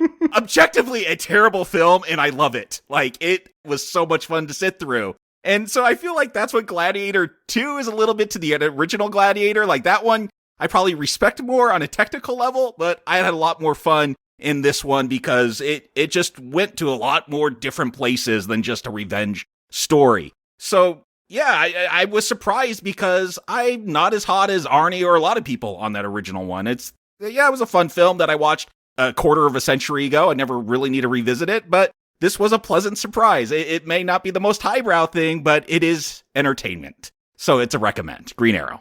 Stuart. Yeah, the thumb is definitely going up. I'm going to give it mercy. I still think it's unnecessary. I mean, I guess what I would say about this movie is it remains a B-picture revenge flick that has some nice twists on the formula and gets bogged down. I really think that it struggles about when to reveal that Maximus' kid is here. And did we even need that? I mean, it's a question worth asking. Did we need that whole melodramatic bloodline plot that the child was sent away. It seems to create more trouble than it's worth, and I do think it hurts the middle of the movie, and I do think the movie slows down when we just want to get to the gladiator matches, which are, of course, all kinds of animal fun. Like a lot of recent Ridley Scott movies. I think about All the Money in the World, Napoleon, House of Gucci. There's just not a great sense of urgency to any of it. But I do think the reason why you gotta watch it is Denzel. He is so terrific in this movie. He elevates it. He takes it from being sort of a formulaic,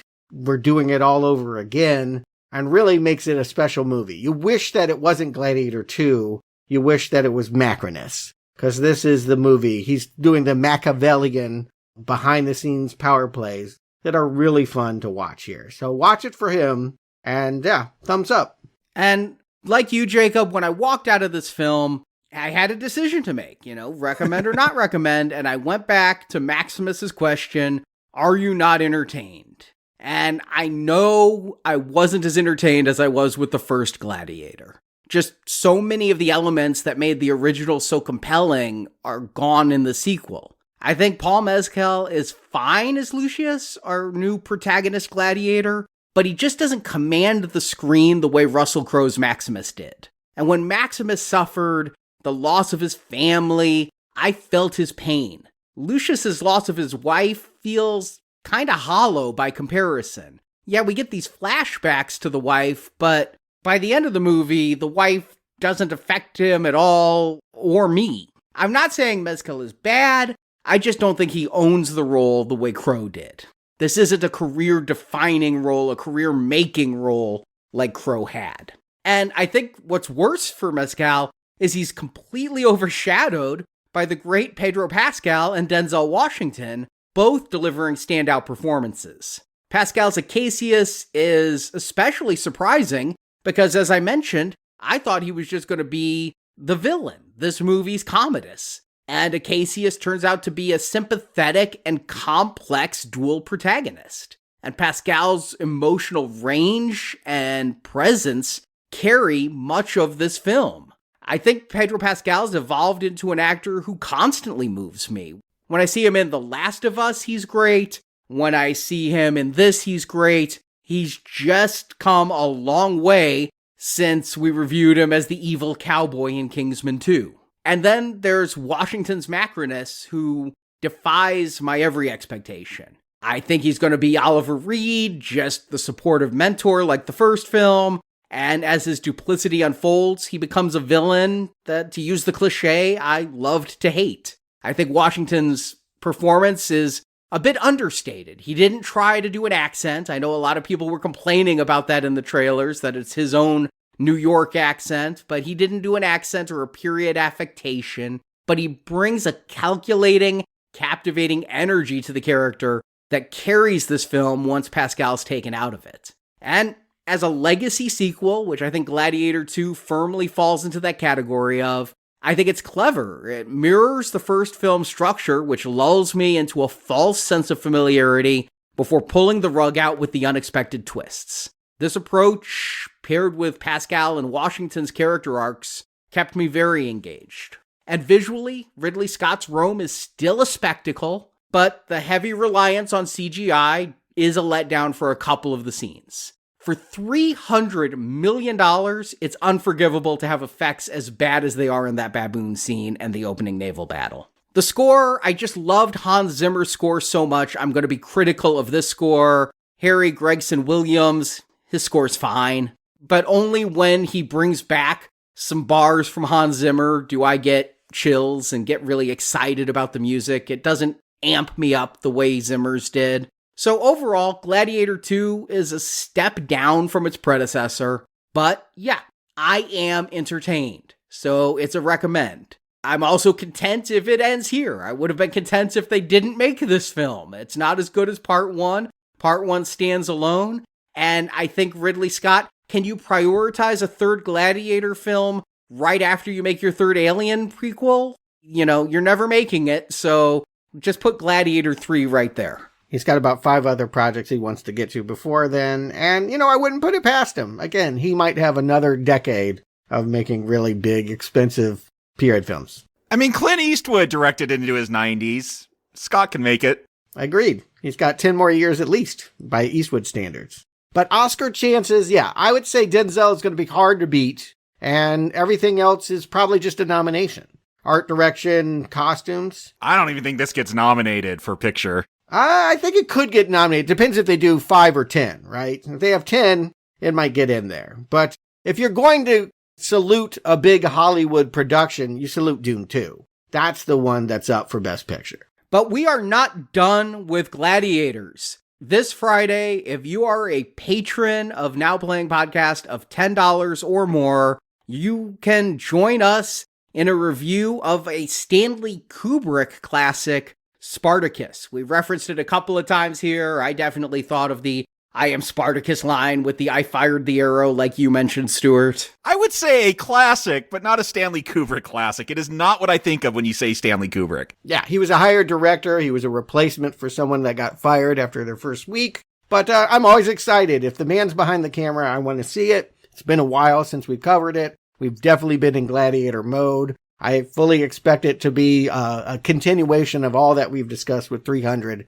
Gladiator, and Spartacus for patrons this Friday. And speaking of our patrons, we want to give shout outs to some of our platinum level and higher patrons over on Patreon. Yeah, big thank you to Henry, Orrin Fitzpatrick, Merle Hughes, Sean Taylor, Mark G, A.T. White, Nath Williams, Lucas Dosher, Lee Addison, Rihanna Rail. And the gods have spoken. It's a big thumbs up for Lee Dragg, Jeff Gannon, Kevin Eldridge, Jeffrey Gardrew, Martin D. Hibbets, Alexis. Is that the actual device? You've just activated everyone's Alexis, yeah. Rory O'Connell, Greg LaTorre Yates, A. Nick Hossack, Jeremy Mills. And I want to salute Sean O'Keefe, Eileen Rivero, Hogmaster, Chris Roberts, Michael Windsor, Joe Black, Chris Hargrave, Lucy Rodriguez, Chris Harris, and Matt Rust. And the thanks just keep going, too. Gerard Lavelle, Jeremy Conrad, Michael Ahrens, Timothy Graham, Simon Brennan, Dale Winters, Tom Ward, Sean Burgess. I'm carving a big rhino steak out for these. Anthony Hopes, Julian Lewis, Vajda Badr, Don Andreas, Darker Hue Studios, Elvis T. Nod, Kent Lyons, Andrew Doran, and Mark Burns. And finally, Corey Fleming, Benjamin Timmers, Valencia Burns, Rob Clark, Trevor Harrison, Sean Williams, Jeff Wade, a patron has no name. Is that their name? Yep. And Alejandro Avila. Thank you all so much. And if you haven't joined our patron campaign yet, or if you are a patron and are thinking about renewing, you know, this Friday is Black Friday. And if you want to become a patron, we are going to be offering 10% off an annual subscription. So you can sign up for an entire year, which is already discounted if you do that. You're going to get 10% more off of whatever level you choose at an annual subscription with the code BF2024SUB. That starts this Friday on Black Friday and goes through December 8th, 10% off all patron annual subscriptions of every tier. And that means the over 100 bonus podcasts at the silver level, and even more bonus podcasts that come for the higher levels. And, you know, patron subscriptions aren't just for you. You can make a gift for a friend or a loved one or someone you talk to a lot on our Facebook page. You can buy them an annual subscription at 10% off. And if you've missed some of our donation episodes, for Black Friday, we're putting them all at 33% off in our Now Playing patron store. Minimum price of $3 due to patron limits. So whatever it is, it's 33% off to $3 is as low as Patreon will let us go. And also, if you're an Apple user, just know if you use a web browser, you save like another 33% because Apple puts fees in. So every $3 show costs an Apple user $4.50. And that extra $1.50 is just being kept by Apple. None of that extra money goes to us. So if you go to a web browser, you can get the shows cheaper and then still listen to them in your Patreon app. So just another way to save. But you can save 33% off all the shows in the store, down to $3, with just the code BF2024.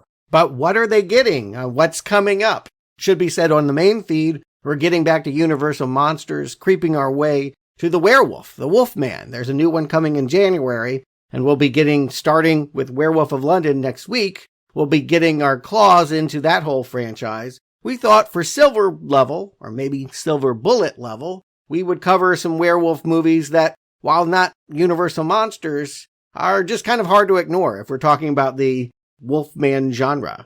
That would be American Werewolf in London, American Werewolf in Paris, and the Teen Wolf Trilogy. That's right, there's a third one based on a show none of us watched. I think some of these are easy to ignore. Yeah, that donation drive starts next Friday. This Friday, Black Friday, is Spartacus. And then the week after that, our new silver level donation drive starts with American Werewolf in London.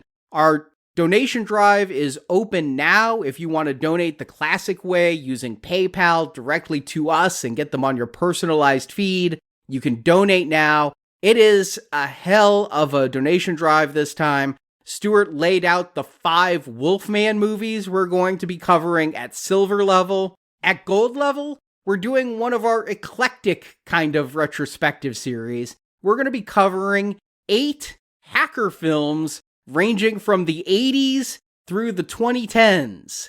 We're going to go to Matthew Broderick with War Games. Then, when I think hackers, of course, I think of Sir Ben Kingsley with Sneakers. Robert Redford, Sidney Poitier. These are definitely people that are hitting the keys late at night. How about Sandra Bullock in The Net?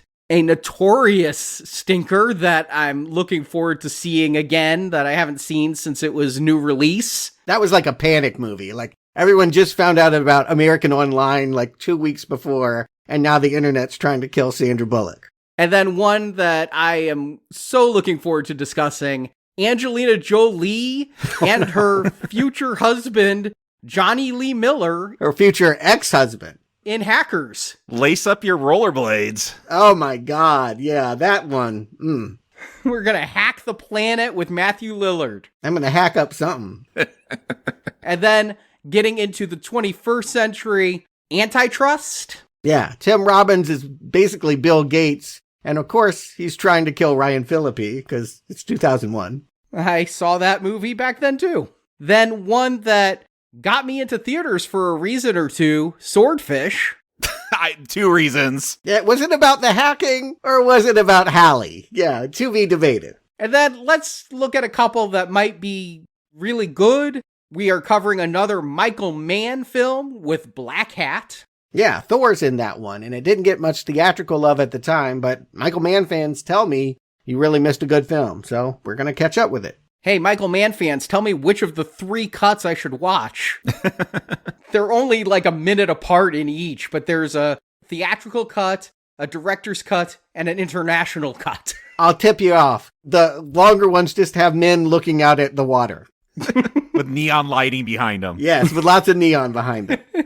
And then finally, a controversial film, Snowden. Controversial person. That's a real hacker. Yeah, is a hero or a liability, a traitor, all debated in Oliver Stone's film with Joseph Gordon-Levitt. I'm interested in covering all of that. Arnie, you, of course, are our resident programmer, so you'll be providing computer knowledge, calling out when Hollywood goes BS. He'll be like one of those YouTube videos with the accuracy. Yeah, I promise not to take every scene and go, it's not like that. Really?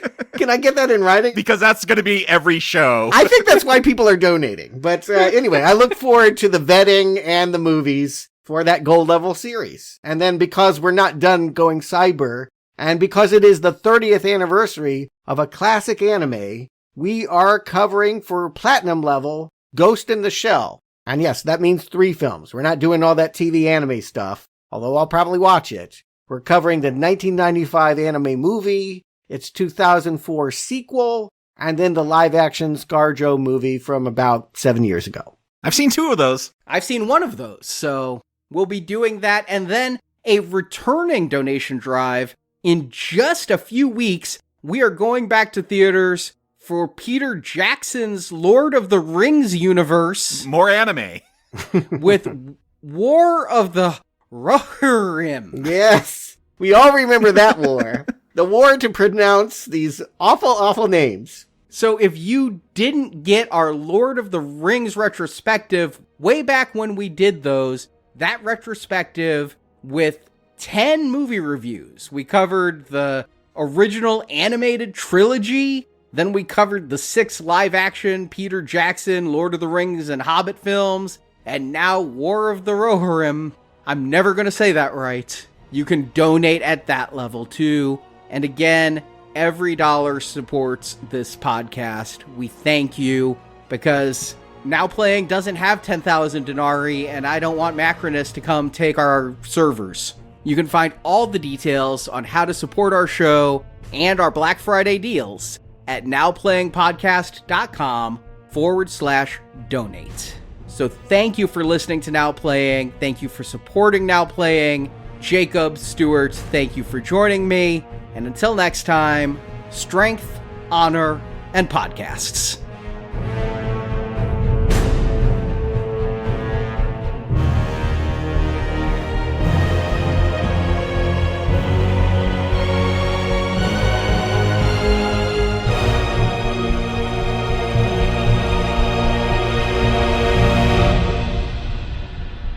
I grew up hearing stories at my grandfather's knee. He used to talk of the dream that was Rome. It was so fragile, you could only whisper it, or it would vanish. So, what was this dream? A Rome where all could live under fair law and be protected. Rome with the Senate. The Rome of hope. Thank you for listening to this Now Playing Podcast movie review. Have you ever seen anything like that before? I didn't know men could build such things. We hope you enjoyed the show. You have proved your valor yet again, Maximus. Help us spread the word about this show by leaving a 5-star review on Stitcher, Podbean, iTunes, or your podcast store of choice. Are you ready to do your duty for Rome? Want more reviews like this one? In the archives section of NowPlayingPodcast.com, you'll find more than 1,000 in-depth movie reviews from our panel of hosts. The greatest temple Rome ever built. On our site, you can hear reviews for every installment in the world's biggest film franchises, including the Marvel Cinematic Universe, Star Wars, Spider-Man, Batman, X-Men, James Bond, Middle-earth, Jurassic Park, Fast and Furious, and Transformers. I was the best because the crowd loved me. Win the crowd, and you'll win your freedom. And come back to NowPlayingPodcast.com next Tuesday for another all-new movie review podcast. I think you have a talent for survival. Support from listeners like you keeps Now Playing Podcast on the air. And up until now, we have fought for nothing more than another day's survival. You can donate directly by tapping the support button at NowPlayingPodcast.com. You can join me and fight for a freedom far beyond these walls. And you can join our crowdfunding campaign for early access to new episodes, exclusive reviews, and bonus reviews available for a one-time contribution. Rome has so many subjects. She must feed them. Need more Now Playing? Subscribe to our In Focus weekly newsletter for exclusive digital download giveaways, celebrity interviews, behind-the-scenes insights, and more. Sign up through the subscribe page on our website and get it delivered to your inbox every Friday. Won't you accept this great honor that I have offered you? You can also compare notes with us on Letterboxd. Go to letterboxd.com/nowplaying. And follow Now Playing on Facebook, Twitter, Instagram, and our YouTube channel. Rome salutes you, and I embrace you as a brother. Want 375 more Now Playing reviews? Get the Now Playing book, Underrated Movies We Recommend. Arnie, Stuart, Jacob, and Marjorie reviewed 125 different movies you probably haven't seen, but you should. Find out why in Now Playing's first book of movie reviews. Gladiators, I salute you. Now Playing Podcast is produced by Arnie Carvalho. The glory is yours, not mine. I only ask for some respite from war, to spend time with my wife. Associate produced by Jason Latham. How blue is your blood? Perhaps the heart of a Roman beats in that chest. Now Playing is edited by Heath, Santiago, and Arnie. You bought a gladiator, not a slave. Now Playing credits read by Brock. You will be my instrument. I will never be your instrument in this life or the next. The opinions expressed in this podcast are those of the individual hosts and may not reflect the views of Venganza Media Incorporated. My will is my own. Venganza Media Incorporated is not affiliated with, and this podcast has not been prepared, approved, or licensed by any entity that created the film analyzed herein. It vexes me. I'm terribly vexed. All movie clips and music included in this podcast are the intellectual property of their respective copyright holders. They are included here for the purpose of review, and no infringement is intended. The odds are against you. The odds are always against me. Now Playing Podcast is an exclusive trademark of and may not be used without the express written permission of Venganza Media Incorporated. There once was a time when honor meant something in Rome. I no longer believe that exists. We must find it. Now Playing is a Venganza Media production, copyright 2024, and no part of this show may be reproduced, repurposed, or redistributed without the written permission of Venganza Media Incorporated. All rights reserved. What we do in life echoes in eternity.